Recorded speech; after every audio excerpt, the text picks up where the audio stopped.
Kerjasama Indonesia dan juga Korea Selatan dalam proyek F-21 Boramae telah mengalami berbagai dinamika sejak awal.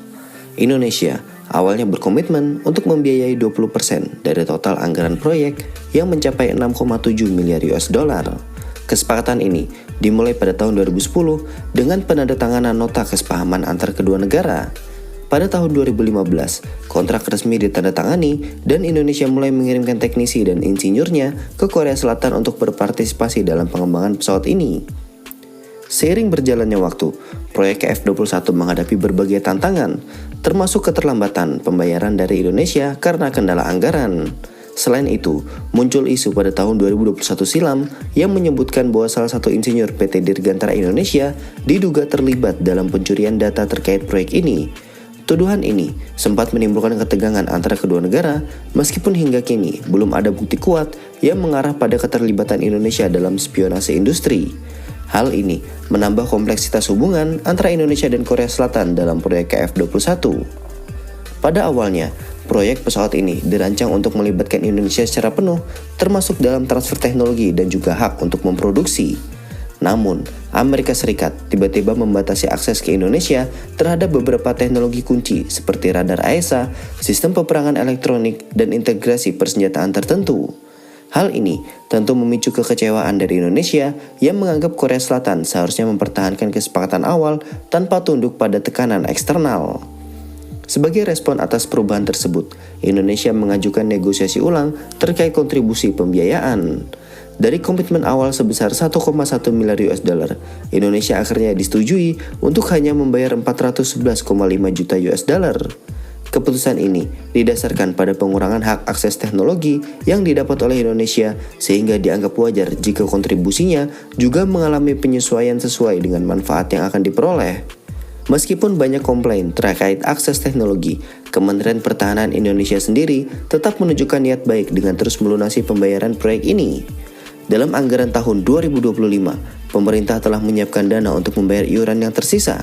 Hingga saat ini, Indonesia sendiri dikabarkan telah membayar sekitar 322,1 juta US dollar dari total yang disepakati, sehingga masih tersisa 117,4 juta US dollar yang harus diselesaikan sebelum tahun 2026.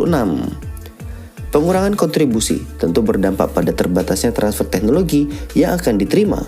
Hal ini menjadi perhatian utama bagi Indonesia yang bercita-cita mengembangkan pesawat tempur buatan sendiri di masa depan.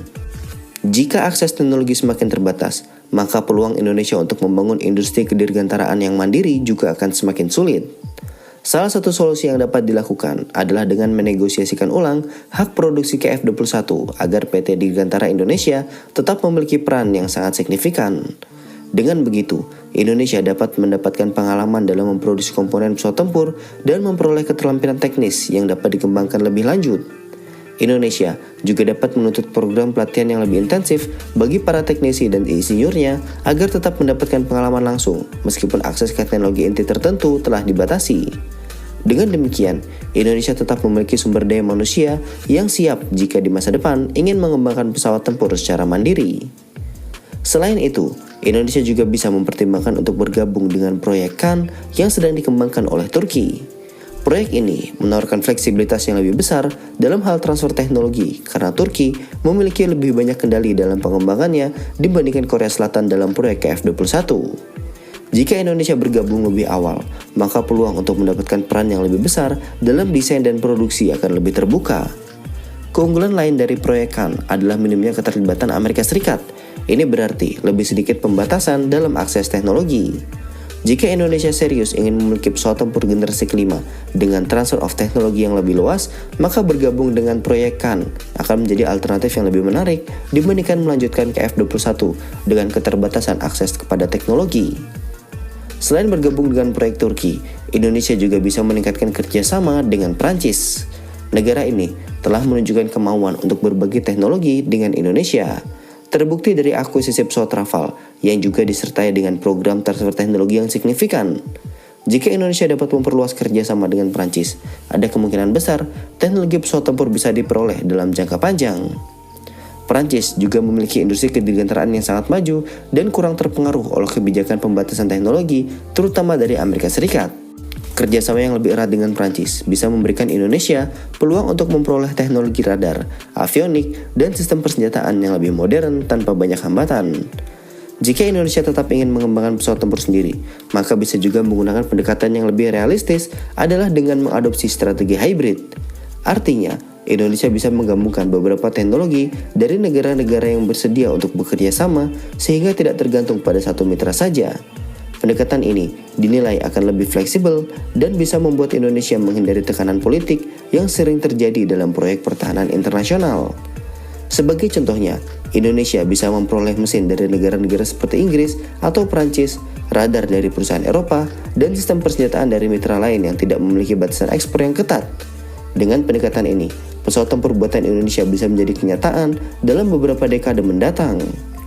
Langkah penting lainnya adalah dengan membangun lebih banyak fasilitas produksi dan juga riset di dalam negeri. Dengan mengembangkan kapasitas produksi yang lebih canggih di PTDI dan institusi terkait lainnya, Indonesia bisa secara perlahan mengurangi ketergantungan pada negara lain dalam mendapatkan teknologi strategis.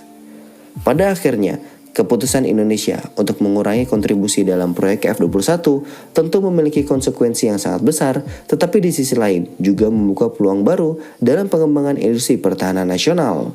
Dengan strategi yang tepat, Indonesia bisa mewujudkan ambisinya untuk memiliki pesawat tempur buatan sendiri di masa depan.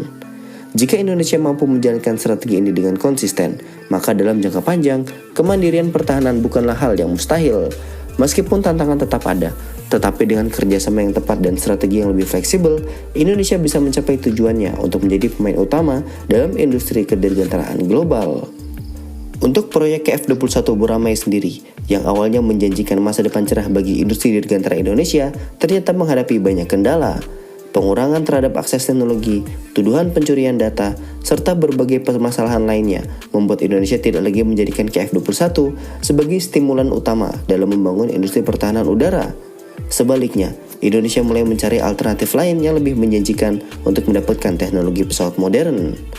Salah satu alternatif yang kini dipertimbangkan Indonesia adalah proyekan dari Turki. Pesawat ini dianggap lebih menjanjikan karena komponennya tidak terlalu bergantung pada teknologi Amerika Serikat yang selama ini menjadi penghalang utama dalam akses teknologi ke F-21. Selain itu, pesawat Kan juga merupakan pesawat generasi kelima yang tentu di atas kertas jauh lebih canggih dibandingkan ke F-21 yang masih berada di kategori generasi 4,5. Dengan memilih mitra yang lebih fleksibel dalam berbagi teknologi, Indonesia bisa memiliki peluang lebih besar dalam membangun kemandirian industri pertahanan udara. Nah, bagaimana menurut kalian mengenai hal ini? Sampaikan komentar kalian di bawah.